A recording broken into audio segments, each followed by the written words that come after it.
जय हिंद दोस्तों, स्वागत है आप सभी का आपके अपने चैनल मार्केट एकेडमी में। दोस्तों आज के इस वीडियो में हम एक और एसएमई आईपीओ जो कि 18 अगस्त को ओपन हुआ है उसका डिटेल एनालिसिस करेंगे।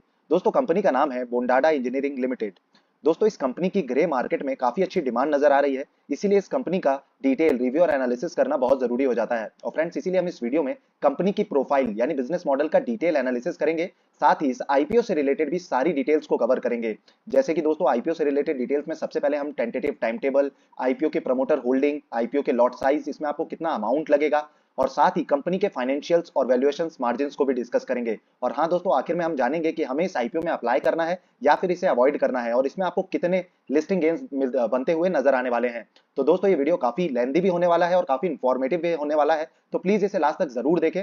और उससे पहले दोस्तों अगर अब तक आपने हमारे इस चैनल मार्केट एकेडमी को सब्सक्राइब नहीं किया है तो प्लीज पहले चैनल को सब्सक्राइब जरूर कर लें, बेल आइकन को क्लिक करें ताकि आपको हमारे वीडियोस के इंपॉर्टेंट नोटिफिकेशन समय से मिलते रहे। साथ ही दोस्तों इस वीडियो को लाइक करना और अपने दोस्तों के साथ शेयर करना ना भूलें। चलिए दोस्तों वीडियो को स्टार्ट करते हैं और सबसे पहले डिस्कस करते हैं कंपनी प्रोफाइल को कि आखिर ये कंपनी काम क्या करती है।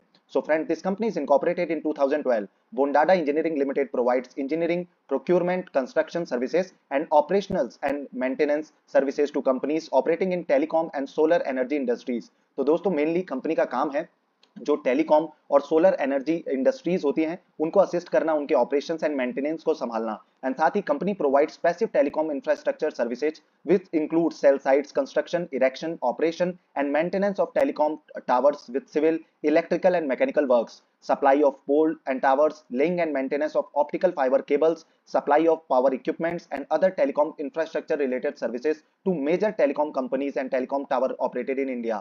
And companies has installed over 11,600 telecom towers and poles, out of which 7,700 telecom towers and poles were installed in last 3 financial years. And Bondada Engineering also provide O&M services to telecom and tower operating companies such as cell site maintenance with preventive and corrective maintenance of passive infrastructure and equipment, and power backup power system, manning services and supply of riggers, surveillance and corrective maintenance of operational optical fiber cable routes and other maintenance related facilities. And Bondada manufacturing facility is located at Kesara Mandal, Telangana. तो दोस्तों Telangana based ये company है जिसके पास install capacity है almost 12,000 metric ton per annum की, and the company has over 550 employees. अब दोस्तों कंपनी की वेबसाइट को विजिट कर और भी इसके जो डिटेल में समझ लेते हैं कामकाज को। तो अगर आप बिजनेस को देखें तो 4 पार्ट्स में डिवाइडेड है।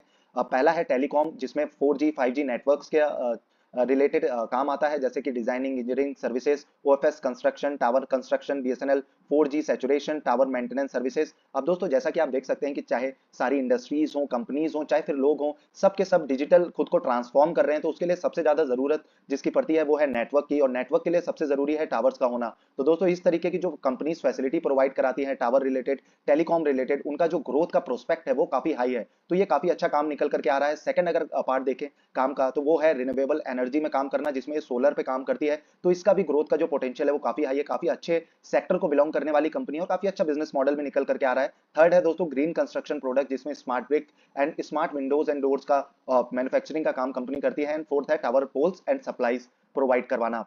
वहीं दोस्तों अगर कंपनी के क्लाइंट बेस की हम बात करें तो काफी बड़े और रेपुटेड क्लाइंट्स कंपनी के क्लाइंट फोलियो में शामिल हैं, जिसमें आप देख सकते हैं कि विप्रो, एयरटेल, रिलायंस जियो, बीएसएनएल जैसे बड़े नाम शामिल हैं। तो दोस्तों काफी अच्छा अब तक कामकाज निकल करके आ रहा है, जिसका ग्रोथ का जो पोटेंशियल है वो भी काफी हाई निकल करके आ रहा है। अब दोस्तों चलिए बाकी जो आईपीओ रिलेटेड डिटेल्स है उनको भी डिस्कस कर लेते हैं। तो ये आईपीओ 18 अगस्त को ओपन होने वाला है और इसकी जो लास्ट डेट है, क्लोजिंग डेट, वो 22 अगस्त की डिसाइड की गई है। वहीं दोस्तों अलॉटमेंट की जानकारी का पता आपको लगेगा 25 अगस्त को, और अगर आपको अलॉटमेंट नहीं मिलता है तो 28 अगस्त को आपके जो पैसे हैं वो आपको रिफंड कर दिए जाएंगे, और अगर आप लकी रहते हैं और आपको अलॉटमेंट मिल जाता है तो 29 अगस्त को आपके शेयर्स आपके डीमैट अकाउंट में क्रेडिट कर दिए जाएंगे। इसकी जो लिस्टिंग है वो आपको देखने को मिलेगी 30 अगस्त को। वहीं दोस्तों 10 रुपए पर शेयर की फेस वैल्यू डिसाइड की गई है, 75 पर शेयर का प्राइस डिसाइड किया गया है, और वहीं लॉट साइज है 1600 शेयर्स का। अब दोस्तों क्योंकि एक एसएमई कैटेगरी का आईपीओ है, मेन लाइन और एसएमई कैटेगरी के आईपीओ में काफी फर्क होता है। मेन लाइन कैटेगरी का जो आईपीओ होता है उसमें 14 to 15,000 रुपीज के साथ आपको एप्लीकेशन सबमिट करनी होती है रिटेल कैटेगरी में। वहीं दोस्तों जो एसएमई कैटेगरी का आईपीओ होता है उसमें आपको 1 लाख से ज्यादा का अमाउंट लगता है, और इसमें लॉट साइज काफी एक मेजर रोल प्ले करता है। जैसा कि इसमें आप देख सकते हैं कि लॉट साइज 1600 शेयर्स का है, तो फर्दर जब आपको अलॉटमेंट हो जाता है इस आईपीओ का, तो आपको जब इसमें ट्रेडिंग करनी होगी तो वो लॉट में ही ट्रेड होता है, वो आपको नजर आएगा। मतलब आपको अगर आप इसमें 200 या फिर 100 या फिर एक या दो शेयर को बाय या फिर सेल नहीं कर सकते, आप लॉट में ही ट्रेड करेंगे। मतलब 1600 शेयर्स की ही मिनिमम बिडिंग पे आपको ट्रेडिंग करनी होगी। बाकी दोस्तों अगर आपको एसएमई आईपीओस को डिटेल में समझना है तो आप आई बटन पे क्लिक कर इस वीडियो को जरूर देखें। उसके बाद आपको एसएमई आईपीओ से रिलेटेड कोई भी डाउट नहीं रहने वाला है। वहीं दोस्तों अगर टोटल इशू साइज की हम बात करें तो 42.72 करोड़ का इशू रहने वाला है, जो कि पूरा का पूरा फ्रेश इशू है। इसमें ऑफर फॉर सेल कुछ भी नहीं है, ये काफी पॉजिटिव पॉइंट है। वहीं दोस्तों अगर इशू टाइप की हम बात करें तो फिक्स्ड प्राइस इशू आईपीओ रहने वाला है, जिसकी लिस्टिंग बीएसई एसएमई में होने जा रही है। वहीं दोस्तों अगर हम बोंडाडा इंजीनियरिंग आईपीओ के लॉट साइज की बात करें तो रिटेल कैटेगरी से अगर आप एक लॉट यानी 1600 शेयर्स के लिए एप्लीकेशन लगाना चाहते हैं तो जो अमाउंट आपको लगेगा वो है 1,20,000 रुपए का। और जैसा कि दोस्तों आप जानते हैं कि रिटेल कैटेगरी में मैक्स आप 2 लाख रुपीस तक के लिए ही बिडिंग लगा सकते हैं, तो आप एक लॉट यानी 1600 शेयर्स के लिए ही एप्लीकेशन लगा सकते हैं। वही दोस्तों अगर आप एचएनआई कैटेगरी से इस पर्टिकुलर इशू में बिडिंग लगाना चाहते हैं तो जो अमाउंट आपको लगेगा वो है दो लॉट के साथ 3200 शेयर्स के लिए 2,40,000 रुपीस का। वहीं दोस्तों इसमें क्यूआईबीज का कोटा नहीं है। आमतौर पर देखा जाता है कि जिस भी एसएमई आईपीओ में क्यूआईबीज का कोटा होता है वो काफी अच्छा परफॉर्म करते हैं। ये भी एक बड़ा रीजन है कि इसका जो जीएमपीओ 50-60 अभी तक नहीं गया है, क्योंकि इसमें एंकर इन्वेस्टर्स या फिर क्यूआईबीज का कोई कोटा नहीं है। बाकी दोस्तों इसमें रिटेल और एचएनआईज कैटेगरी के लिए 50-50% का जो कोटा है वो रिजर्व किया गया है। वहीं अगर प्रमोटर होल्डिंग की हम बात करें तो प्री इशू में प्रमोटर होल्डिंग 86% की थी, जो कि पोस्ट इशू में घट करके 63.33% की रहने वाली है। फिर भी दोस्तों ये काफी डिसेंट फिगर है। अब से पहले बहुत ही जरूरी डेटा जो होता है, जो है कंपनी के फाइनेंशियल्स को चेक करना, उसे चेक कर लेते हैं कि कंपनी फाइनेंशियली और फंडामेंटली कितनी स्ट्रांग है या फिर वीक है। तो दोस्तों इसमें हम पास्ट 3 साल के डेटा को कंपेयर करेंगे, साल 2021 मार्च क्वार्टर से साल 2023 फाइनेंशियल ईयर तक। तो दोस्तों अगर हम टोटल एसेट्स की बात करें तो 17,091 लैक्स के टोटल एसेट साल 2021 में थे। इसमें थोड़ा सा डाउनफॉल देखने को मिला साल 2022 में 15,761 लैक्स का हुआ ये फिगर, और उसके बाद अभी वापस से इसमें ग्रोथ देखने को मिली है। 25,115 लैक्स का जो टोटल एसेट्स है वो कंपनी के पास इस समय प्रेजेंटली है। वहीं अगर टोटल रिवेन्यू की हम बात करें तो रिवेन्यू कंसिक्यूटिवली बढ़ता हुआ नजर आया है। 28,832 से बढ़ करके अभी 37,095 लैक्स तक पहुंच चुका है, तो ये काफी पॉजिटिव पॉइंट है। वहीं अगर प्रॉफिट आफ्टर टैक्स की भी बात करें तो कंपनी कंसिक्यूटिवली अपने प्रॉफिट्स को जनरेट कर रही है और उसे लगातार बढ़ा रही है।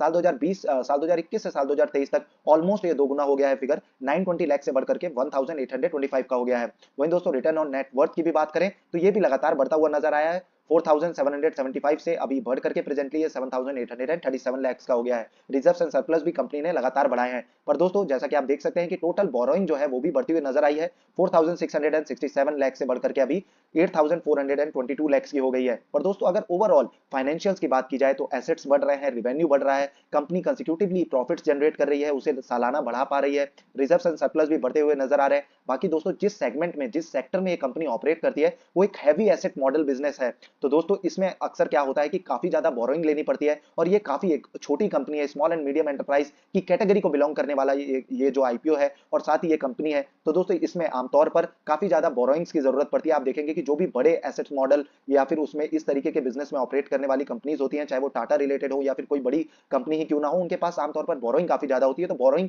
बहुत ज्यादा कंसर्न वाला फैक्टर इस पर्टिकुलर इशू या फिर कंपनी से एसोसिएटेड नहीं है।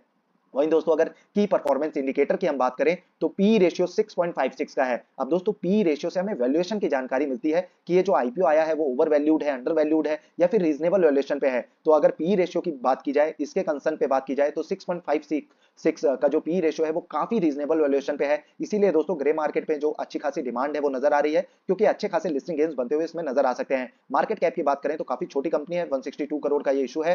टोटल जो मार्केट कैप है वो है कंपनी का। रिटर्न ऑन इक्विटी ऑफर करती है कंपनी 22.77% का। रिटर्न ऑन कैपिटल एम्प्लॉयड भी काफी बढ़िया ऑफर करती है 35.63 का। डेट टू इक्विटी 1.07 का है। अर्निंग पर शेयर 11.43 का है। रिटर्न ऑन नेटवर्थ 22.77% का है। तो काफी बढ़िया ओवरऑल वैल्यूएशंस, मार्जिन्स व फंडामेंटल्स नजर आ रहे हैं। वहीं दोस्तों अगर ऑब्जेक्ट्स ऑफ द इशू की बात करें तो इसमें जो कंपनी ने पॉइंट्स दिए हैं उसमें सबसे पहला पॉइंट है to meet long term working capital requirements, और सेकंड पॉइंट है जनरल कॉर्पोरेट पर्पस। तो दोस्तों ये जो पॉइंट्स हैं वो सारे आईपीओस में ऑलमोस्ट सिमिलर होते हैं, तो कुछ इस तरीके के ही इसमें भी नजर आ रहे हैं। वहीं दोस्तों अब सबसे जरूरी एक और डेटा होता है, उसे चेक कर लेते हैं। जीएमपी होता है दोस्तों ग्रे मार्केट प्रीमियम, कि ग्रे मार्केट में किस तरीके की डिमांड नजर आ रही है। साथ ही इसी फिगर से हमें पता चलता है कि कितने लिस्टिंग गेन्स ये आईपीओ या ये कंपनी बना करके दे सकती है। तो अगर दोस्तों हम बोंडाडा इंजीनियरिंग सर्विसेज लिमिटेड की बात करें तो इसका जीएमपी अभी 25 के अप्रॉक्स ट्रेड होता हुआ नजर आ रहा है, और इसका जो प्राइस बैंड डिसाइड किया गया है वो है फिक्स प्राइस का 75। तो दोस्तों 33.33% के एस्टिमेटेड लिस्टिंग गेन्स नजर आ रहे हैं, तो काफी बढ़िया मैसिव लिस्टिंग होती हुई नजर आ सकती है। सब्जेक्ट टू सौदा रेट 30,400 रुपीज का चल रहा है,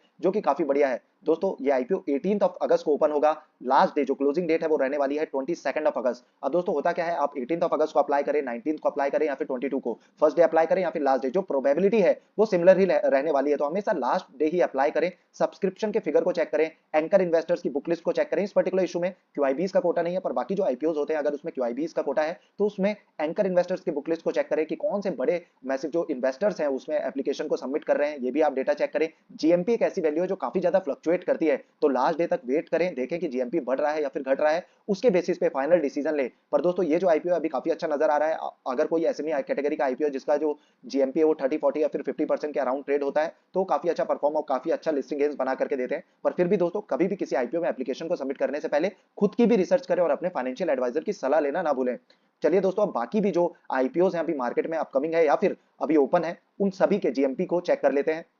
तो सहाज फैशन की अगर हम बात करें तो ये आईपीओ की अभी जो ओपनिंग डेट है वो डिसाइड नहीं हुई है, पर अभी से इसकी डिमांड देखने को मिल रही है। ये एक एसएमई कैटेगरी का आईपीओ है, 2.50 का जीएमपी चल रहा है और 8.33% के मैसिव लिस्टिंग गेन्स अभी से इसमें शो हो रहे हैं। वहीं दोस्तों अगर विष्णु प्रकाश की बात करें तो ये एक मेन लाइन कैटेगरी का आईपीओ है, जिसका जो प्राइस है वो 99 का है और 40 का जीएमपी चल रहा है, और उस हिसाब से 40.40% के एस्टिमेटेड लिस्टिंग गेन्स नजर आ रहे हैं। तो ये आईपीओ भी काफी बढ़िया है, इस पे हम डेडिकेटेड वीडियो आज ही की रात में अपलोड कर देंगे, तो आप चैनल को जरूर सब्सक्राइब करके रखें। वहीं एरोफ्लेक्स इंडस्ट्रीज आईपीओ की बात करें तो ये आईपीओ का भी जीएमपी काफी बढ़िया और मैसिव नजर आ रहा है। 61 का जीएमपी चल रहा है, 56.48% की मैसिव लिस्टिंग शो करता हुआ नजर आ रहा है। ये आईपीओ 22 अगस्त को ओपन होगा। इस पे हमने डेडिकेटेड वीडियो ऑलरेडी अपने चैनल पे अपलोड किया है, आप आई बटन पे क्लिक कर इस वीडियो को देख सकते हैं। वहीं दोस्तों पिरामिड टेक्नो प्लास्ट की अगर हम बात करें तो मेन लाइन कैटेगरी का ये आईपीओ है, 23 का इसका जीएमपी चल रहा है, 13.86% के एस्टिमेटेड लिस्टिंग गेन्स नजर आ रहे हैं। वहीं दोस्तों अगर कुछ आईपीओ ऐसे होते हैं जिसमें डिमांड नजर नहीं आती, जैसे क्रॉप लाइफ साइंस की अगर हम बात करें तो इसका जो जीएमपी है वो -4 का चल रहा है, नेगेटिव में चल रहा है। आप देखेंगे कि -7.69% की जो नेगेटिव लिस्टिंग है ये शो कर रहा है। तो इस तरीके के जो आईपीओ होते हैं उन्हें आप अवॉइड कर सकते हैं। वहीं बोनाडा का हमने चेक किया था कि 33.33% के लिस्टिंग गेन्स नजर आ रहे हैं। वहीं दोस्तों अगर हम बात करें जो अभी तक पिछले वीक में एसमी या फिर मेनलाइन कैटेगरी के आईपीओ हुए हैं, लिस्ट हुए हैं, तो उसमें कितना पैसा बनता हुआ नजर आया, तो अगर आप कॉनकॉर्ड बायोटेक की बात करें तो 16.46% के एस्टिमेटेड लिस्टिंग गेन्स थे, तो उसने 21% के लिस्टिंग गेन्स बना करके दिए। शिवारी स्पाइसेस की अगर हम बात करें तो 64.29% के एस्टिमेटेड लिस्टिंग गेन्स नजर आ रहे थे और 141.67% की मैसिव लिस्टिंग हुई, जिसमें दोस्तों काफी मोटा पैसा बनता हुआ नजर आया।